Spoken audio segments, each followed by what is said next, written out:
ہم پہلے دیکھ لیتے ہیں کہ سحر یعنی جادو ہے کیا۔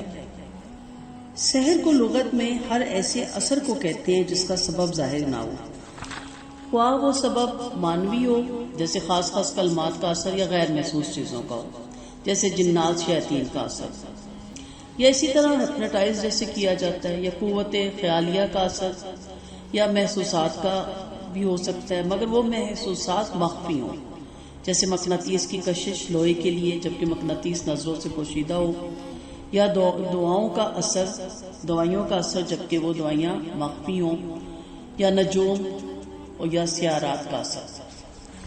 جادو کی اقسام بہت ہیں مگر عرف عام میں عموماً جادو ان چیزوں کو کہا جاتا ہے جن میں جنات اور شیاطین کے عمل کا دخل ہو۔ اصطلاحاً قرآن اور سنت میں سحر ہر ایسے امر عجیب کو کہا جاتا ہے جس میں شیاطین کو خوش کر کے ان کی مدد حاصل کی گئی اور پھر شیاطین کو راضی کرنے کی مختلف صورتیں بھی ہیں۔ کبھی ایسے منتر اختیار کیے جاتے ہیں جن میں کفر اور شرک کے کلمات ہو اور شیاطین کی تعریف کی گئی ہو، یا کواکب اور نجوم کی عبادت اختیار کی گئی ہو جس سے شیطان خوش ہوتا ہے۔ کبھی ایسی اعمال اختیار کیے جاتے ہیں جو شیطان کو پسند ہو، مثلا کسی کو ناحق قتل کر کے اس کے خون کا استعمال کرنا، یا جنابت نجاست کی حالت میں رہنا، طہارت سے اجتناب کرنا وغیرہ۔ جس طرح اللہ تعالیٰ کے پاک فرشتوں کی مدد ان اقوال اور افعال سے حاصل کی جاتی ہے جن کو فرشتے پسند کرتے ہیں، مثلا تقوی، طہارت، پاکیزگی، بدبو اور نجاست سے اجتناب، ذکر اللہ اور عمل خیر۔ اسی طرح شیاطین کی امداد ایسے اقوال اور افعال سے حاصل ہوتی ہے جو شیطان کو پسند ہو، اسی لیے سحر صرف ایسے لوگوں پہ کامیاب ہوتا ہے جو گندے اور نجس ہوں، پاکی اور اللہ کے نام سے دور ہوں، خبیث کاموں کے عادی ہوں۔ عورتیں بھی ایام حیض میں یہ کام کرتی ہیں تو مؤثر ہوتا ہے۔ باقی شعبدے اور ٹوٹکے یا ہاتھ چلاکی کے کام یا اس طرح کے جو کام ہیں انہیں بھی مجازن سحر کہا جاتا ہے۔ سحر اچھے لوگوں پہ بھی ہو جاتا ہے، ضروری نہیں کہ ایسی لوگوں پہ ہو، لیکن ان پہ اتنا خاص اثر نہیں ہوتا، کچھ مخصوص تھوڑا سا اثر ہوتا ہے، اور پھر ان کو صبح شام کی دعائیں اور اذکار اور جادو کی دعائیں اور نظر بد کی دعائیں تو آہستہ آہستہ وہ اس کے سحر سے باہر نکل آتے ہیں۔ لیکن جو شیاطین کے پسندیدہ کاموں میں ہر وقت انوالو رہتے ہیں ان کی پھر حالت کافی خراب ہو جاتی ہے۔ جادو کی بہت سی اقسام ہیں جنہیں ابو عبداللہ رازی رحمۃ اللہ علیہ نے بیان کیا۔ ایک جادو تو ستارہ پرست فرقے کا ہے، وہ 7 ستاروں کی نسبت عقیدہ رکھتے ہیں کہ بھلائی برائی انہی کے باعث ہوتی ہے اور اسی لیے ان کی طرف خطاب کر کے مقررہ الفاظ پڑھا کرتے ہیں اور انہی کی پرستش کرتے ہیں۔ اس قوم میں حضرت ابراہیم علیہ السلام آئے، انہیں ہدایت کی۔ یہ جو آتا نا آپ کا ہفتہ کیسا گزرے گا اور آپ کے اسٹار کیا کہتے ہیں، یہ سارا کفر ہے، ان سے اپنے آپ کو بچائیں۔ جو اللہ چاہتا ہے وہ ہوتا ہے، اسٹارز کو کوئی اللہ نے یہ قوت طاقت نہیں دی کہ وہ آپ کی تقدیر مرتب کرے۔ دوسرا جادو قوی نفس اور قوت وہمہ کے طاقتور لوگوں کا فن ہے۔ وہم اور خیال کا زندگی پہ بڑا اثر ہوتا ہے۔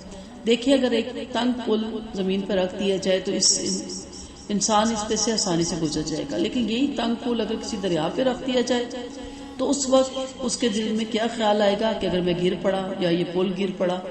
تو وہمے کی کمزوری کے باعث جتنی جگہ پر زمین پہ وہ چل سکتا ہے اتنی جگہ ڈر کی وجہ سے وہ اس پہ نہیں چل سکتا۔ حکیموں اور طبیب بھی مرغوب جیسے جس کو نکسیر لینے کی بیماری ہو، اس شخص کو سرخ چیزوں کو دیکھنے سے روک دیتے ہیں، اور مرغی والوں کو بھی زیادہ تر روشنی والی اور تیز حرکت والی چیزوں کے دیکھنے سے منع کیا جاتا ہے، جس سے ظاہر ہے کہ قوت وہمہ کا ایک خاص اثر طبیعت پر پڑتا ہے۔ تو اس لیے اس سے بھی بچنا چاہیے، یہ وہم بھی انسان کو بہت سی بیماریوں میں مبتلا کرتا ہے۔ تیسری قسم کا جادو جنات کے ذریعے زمین والوں کی روحوں سے امداد طلب کرنے کا ہے، اور بہت سے فرقے اس کے قائل نہیں ہیں۔ ان روحوں سے بعض مخصوص الفاظ اور اعمال سے تعلق پیدا کیا جاتا ہے، اسے سحر بالعزائم اور عمل تسخیر بھی کہتے ہیں۔ چوتھی قسم خیالات کا بدل دینا، آنکھوں پہ اندھیرا ڈال دینا، شعبدہ بازی کرنا، یہ اکثر دیکھیں گھروں میں خواتین کرتی ہیں اور لوٹ کے لے جاتی ہیں، جس سے حقیقت کے خلاف دکھائی دینے لگتا ہے۔ شعبدہ بازی دیکھیں شروع میں اپنا کام شروع کرتے ہیں، جب لوگ دلچسپی کے ساتھ دیکھنا شروع کر دیتے ہیں تو ان کو اپنی طرف متوجہ کر کے اچانک پھرتی سے وہ دوسرا کام کر ڈالتے ہیں جو لوگوں کی نگاہوں سے پوشیدہ ہوتا ہے۔ اور اسے دیکھ کر وہ حیران ہو جاتے ہیں۔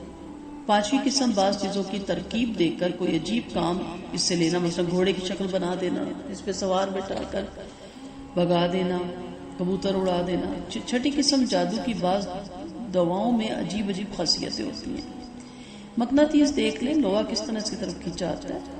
اکثر صوفی اور فقیر اور درویش انہی ہیلا سازیوں کو کرامت کر کے لوگوں کو دکھاتے ہیں اور انہیں مزید بدو بناتے ہیں، اپنے ساتھ ان کو لگا لیتے ہیں۔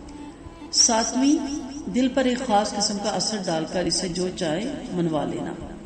مثلا اسے کہہ دینا کہ مجھے اسم اعظم یاد ہے، میرے پاس جنات ہیں۔ اگر سامنے والا کچے دل کا ہے، کمزور دل کا ہے اور ایمان کا کچا ہے، عقیدے کا کچا ہے، تو وہ سچ سمجھ لے گا، اور اس کے دل میں ایک قسم کا خوف پیدا کر دینا، رہبت ڈال دینا، رعب ڈال دینا اور اس کو کمزور کر دینا۔ اب اس کو جو چاہے اس سے کروا لے۔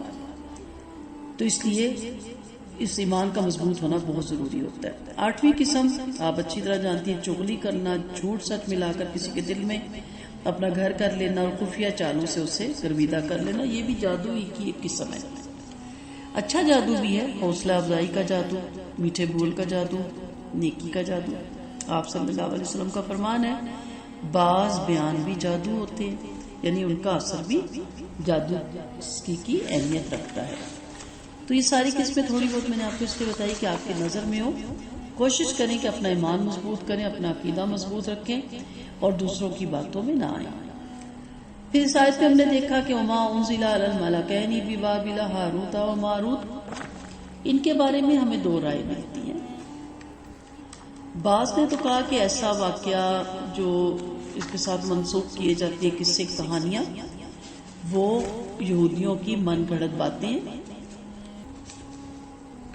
اور اس کا تعلق اسلام سے نہیں ہے۔ استاذ محمد عبیدہ الفلاح رحمۃ اللہ علیہ لکھتے ہیں اس مقام پر کہ بعض مفسرین نے ہاروت اور ماروت سے متعلق عجیب و غریب داستانیں نقل کر دی، جن میں زورا نامی ایک عورت سے ان کا رشتہ قائم کر دیا اور پھر زورا کا ستارہ بن جانے کا واقعہ بھی داخل ہے۔ علماء کہتے ہیں کہ ان قصوں کو یہ صرف یہودیوں کے افسانے ہیں۔ حافظ ابن کثیر رحمۃ اللہ علیہ کہتے ہیں کہ بعض صحابہ اور تابعین سے اس قسم کی روایت منقول ہے، مگر زیادہ سے زیادہ ہم ان کو یہودی جو نو مسلم یہودی عالم کعب الاحبار کا قول قرار دے سکتے ہیں، یعنی ان کو وہ ان قصے کہانیوں کو اسلام سے اس کا کوئی بھی تعلق نہیں جوڑتے۔ بہرحال قرآن میں ان کا ذکر ہے۔ ہاروت اور ماروت دو فرشتے آئے تھے بائبل میں، اور وہ جب آئے تھے تو وہ کیا کہتے تھے؟ وَمَا يُعَلِّمَانِ مِنْ أَحَدٍ حَتَّى يَقُولَا إِنَّمَا نَحْنُ فِتْنَةٌ فَلَا تَكْفُرْ، یعنی وہ کہہ دیتے تھے دونوں، کسی کو بھی نہیں جادو سکھاتے تھے، اور کیا کہتے تھے کہ ہم فتنہ ہیں، آزمائش ہے، آپ کفر نہ کریں۔ اب یہاں سے ہمیں کیا پتہ چلتا ہے کہ جادو سیکھنا، سکھانا، کرنا، کروانا، اس کا توڑ کروانا، یہ سب کس چیز میں آتا ہے؟ یہ ساری چیزیں جادو میں آتی ہیں، فتنے میں آتی ہیں، سحر میں آتی ہیں، اور اس سے منع کیا گیا۔ تو یہ دونوں کسی کو کچھ نہیں سکھاتے تھے۔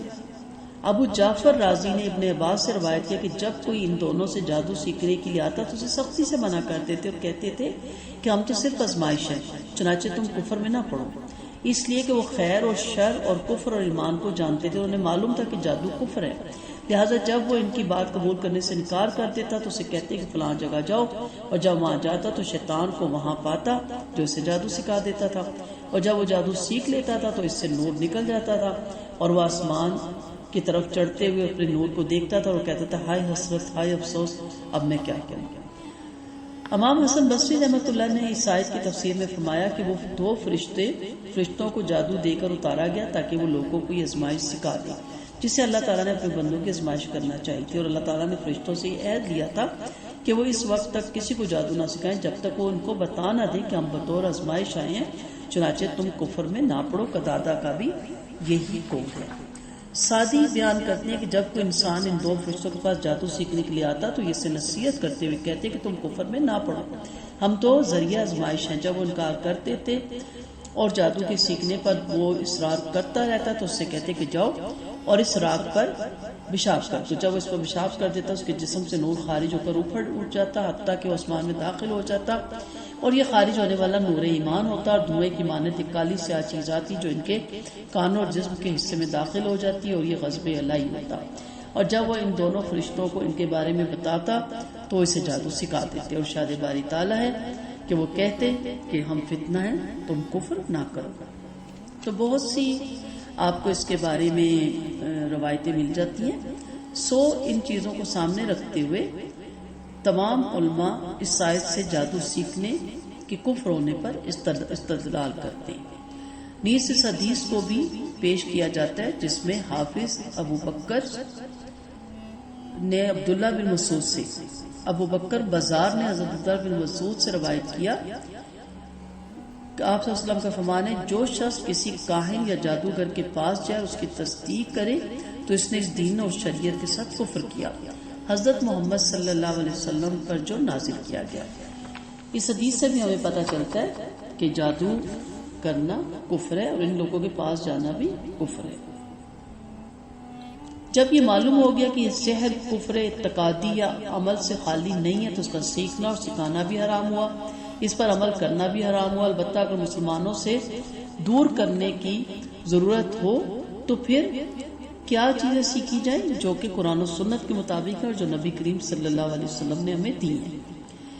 دوسرا مسئلہ ہے تویز، گنڈے وغیرہ جو عامل کرتے ہیں، ان میں بھی اگر جنات اور شیاطین سے مدد لی جائے تو یہ بھی سحر میں آتے اور حرام ہے. اور اگر الفاظ مشتبہ ہو، معنی معلوم نہ ہو اور شیاطین اور بتوں سے مدد کا احتمال ہو تو حرام ہے. اس کی پہچان آپ جانتے ہیں نا کہ اچھی طرح کیا ہے. ایک تو جو الٹا ناؤز باللہ قرآن لکھا جاتا ہے، مثلا سورۃ ناس کو پہلے دوسری آیت لکھی جائے. اچھا بعض تویز کھول کے دیکھیں تو آیت بھی الٹی لکھی ہوتی ہے، پتہ نہیں ان کو پریکٹس کیسے ہوتی ہے اس کو الٹا لکھنے کی. اور پھر یا خانے بنائے جائیں، یہ بھی جادو کی اور کالے جادو کی ایک نشانی ہے. بلاگ بنا کے خانے بنا کے اس پہ نمبرنگ لکھتے ہیں. اور ایک جو بھی آپ سے آپ کی والدہ کا نام پوچھے یاد رکھیے گا وہ کالا جادو ہی ہے، بلکہ جادو بھی ہے کالا جادو بھی ہے، اس سے بچے. اس لیے طویل دھاگے گنڈے لینے سے منع فرمایا. پھر ایک مسئلہ یہ بھی ہے کہ قرآن و سنت کی اصطلاح سحر بائبل کے علاوہ باقی قسمیں سحر کی، ان میں بھی اگر کفر اور شرک کا ارتکاب کیا جائے تو وہ بھی حرام ہی ہے. پھر اگر قرآن اور حدیث کے کلمات ہی سے کام لیا جائے مگر ناجائز مقصد کے لیے استعمال کرے تو وہ بھی جائز نہیں. مگر کسی کو ناحق ضرر پہنچانے کے لیے کوئی تویز کیا جائے یا وظیفہ کیا جائے، اگرچہ وظیفہ اسماء عالیہ ہو یا آیت کرینہ سے ہو آیات قرآن سے ہو تو بھی وہ حرام ہے. ٹھیک ہے، یہ فتاوی قاضی خان شامی کا ہے، میں اس سے پڑھی تھی. بہرحال جتنا بھی آپ ڈیٹیل سے پڑھیں پتہ یہی چلتا ہے کہ کروانا اور کرنا یہ حرام کے زمرے میں آتا ہے. اب آگے کیا چیز آتی ہے کہ سب سے زیادہ وہ جو کرنے کی کوشش کرتے تھے نا، وہ کیا کرتے تھے کہ میاں بیوی میں جدائی ڈلوا دیں. ازواجی تعلق در حقیقت انسانی تمدن کی جڑ ہے. عورت اور مرد کے تعلق کی درستگی پورے انسانی تمدن کی درستگی اور اس کی خرابی پورے انسانی تمدن کی خرابی ہے. وہ شخص بدترین مفسد ہے جو اس درخت کی جڑ پر تیشہ چلاتا ہے، خواہ وہ کسی رشتے کی صورت میں ہو، ساس ہو، جیٹھ ہو، جٹھانی ہو، نند ہو، بھابھی ہو، کوئی بھی ہو. جو بھی یہ کام کرتا ہے وہ سخت فساد پھیلانے والا ہے. حضرت واہب رحمۃ اللہ علیہ فرماتے ہیں کہ اگر میاں بیوی میں تعلق ختم ہو جائے تو بیری کے 7 پتے لے کر سل بٹے پر کوٹ لیے جائے اور پانی ملا لیا جائے، پھر آیت الکرسی پڑھ کر اس پر دم کر دیا جائے اور جس پر جادو کیا گیا اسے 3 گھونٹ پلا دیا جائے اور باقی پانی سے غسل کرا دیا جائے. انشاءاللہ جادو کا اثر جاتا رہے گا. یہ عمل خصوصیت سے اس شخص کے لیے بہت اچھا جو اپنی بیوی سے روک دیا گیا ہو. جادو کو دور کرنے اور اس کے اثر کو زائل کرنے کے لیے سب سے اعلیٰ چیز قل اعوذ برب الفلق ہے اور قل اعوذ برب الناس کی صورتیں ہیں. حدیث میں آتا ہے کہ ان جیسا نہ کوئی تویز ہے، اور اسی طرح آیت الکرسی بھی شیطان کو دور کرنے میں اعلیٰ درجے کی چیز رکھتی ہے. جادو سے بچنے کا بہترین حل یہ ہے کہ حرام کام کو چھوڑ دیجیے، صغیرہ اور کبیرہ گناہوں سے معافی مانگیے، نجاست چاہے وہ ظاہری ہے یا باطنی اپنے آپ کو صاف ستھرا رکھیے، قرآن پڑھیے اور صبح شام کی دعائیں پڑھنا نہ بھولیے، وہ ایک قلعہ ہے، احسار ہے. اور یہ یقین رکھیے کہ اللہ کے اذن کے سوا کچھ نہیں ہوتا، کوئی نفع نقصان دینے کا مالک نہیں سوائے اللہ تعالیٰ کے اذن سے. اسی لیے کہا گیا کہ انہیں نقصان دے سکتے کسی ایک کو بھی سوائے اللہ باذن اللہ. یہ جملہ بھی بطور استدراک ہے اور اس سے توحید پر ایمان کا تقاضا واضح ہوتا ہے کہ بندہ مومن کو اولاً اس طرح کی چیزوں سے رغبت ہی نہیں رکھنی چاہیے، دوسرا ان میں سے کسی چیز سے واسطہ پڑے تو اسے مؤثر بالذات نہیں سمجھنا چاہیے، ثانیہ اس سے ضرر کا اندیشہ ہو تو صرف اپنے پروردگار کی طرف رجوع کرنا چاہیے، تویز، دھاگے، گنڈوں اور ان کے ماہر عاملوں اور سیانوں کے چکر میں نہیں پھنسنا چاہیے، اس لیے کہ شیطانی علوم ہو یا روحانی ان سے اللہ تعالیٰ کے اذن کے بغیر کسی کو کوئی نفع یا نقصان نہیں پہنچ سکتا. جادو کے توڑ کا مصنون طریقہ ہے درود ابراہیمی پڑھیں 3 دفعہ، سورۃ فاتحہ پڑھیں 3 دفعہ، ہر بار بسم اللہ سے شروع کریں اور آمین پر ختم کریں. سورۃ بقرہ کی پہلی 10 آیات پڑھیں، آیت الکرسی سے اگلی 2 آیات کے ساتھ انہیں ملا کے پڑھیں. سورۃ بقرہ کی آخری 3 آیات پڑھیں. سورۃ آل عمران کی آیت نمبر 26 اور 27 پڑھیں. چاروں کل پڑھیں، ہر ایک بسم اللہ سے شروع کر کے مکمل کریں اور آمین پہ ختم کریں. آخر میں 3 مرتبہ درود ابراہیمی پھر پڑھ لیں. اس کے علاوہ صبح شام کے اذکار اور حفاظت کی دعائیں اور شفا کی دعائیں پڑھتے رہیے. صبح نہار منہ اجوا کھجور 7 دانے کھانے سے بھی اس سے انسان محفوظ رہتا ہے. شرعی نام خود پڑھیے یا کسی قاری کی آواز میں بار بار مریض کو سنوائیے. باقی کسی عالموں، عاملوں اور سیانوں کے پاس نہ جائیے، ان کے پاس جانے سے گریز کیجیے. بہت لمبا ٹاپک ہے، بہت زیادہ طلب ہے اس کے بارے میں نے مختصر چیزیں آپ کو بتا دی تاکہ کچھ آپ کے نوٹس میں ہو. اللہ تعالی ہمیں سب کو اس سے محفوظ رکھے. وَلَقَدْ عَلِمُوا لِمَنْ اشْتَرَوْا مَا لَهُ فِي الْآخِرَةِ مِنْ خَلَاقٍ. کہا گیا کہ انہیں یقیناً انہیں پتہ ہونا چاہیے کہ اس طرح کا کام کرنے سے آخرت میں کوئی حصہ نہیں ہے. جو جادو کرتے ہیں، کرواتے ہیں اور ہر وقت ان کاموں کے پیچھے پڑے رہتے ہیں، ان کا آخرت میں کوئی حصہ نہیں ہے. اور البتہ وہ بہت ہی بری چیز ہے جس کے بدلے میں انہوں نے اپنی جانیں بیچ ڈالی. یعنی دنیا کا تھوڑا سا فائدے کے لیے اور دوسرے کا تھوڑا سا نقصان دیکھ کے اپنے دل کو خوشی حاصل ہوتی ہے اور آخرت میں جنت الفردوس سے دوری اور جہنم میں انسان پہنچ جاتا ہے. تو کہا انہیں معلوم ہی نہیں کہ وہ کیا سودا کر رہی ہیں، کاش کہ وہ جانتے ہوتے. اللہ تعالی ہم سب کو اس بری عادت سے محفوظ رکھے. آخر دعوانا ان الحمد للہ رب العالمین. سبحانک اللہم و بحمدک نشہد ان لا الہ الا انت نستغفرک و نتوب الیک. السلام علیکم ورحمۃ اللہ وبرکاتہ.